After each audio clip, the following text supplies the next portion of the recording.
بس تاسو شپږ باندې کې دا خط دا په خلک کې چې خپل تجارت او خطر کوي نظم کوي دا تاسو شپږ باندې کې دې باندې صلی الله علیه وسلم دا واسه نور نه وایي کړه سینا واو کفلا و ما باندې کړه دا خط د ګرام د تجارت نه په کار باندې کې تاسو ټول دې نه پته او دې دا کله یو پرانه او نه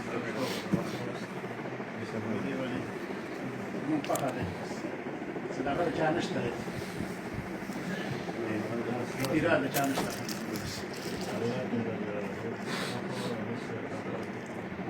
السلام علیکم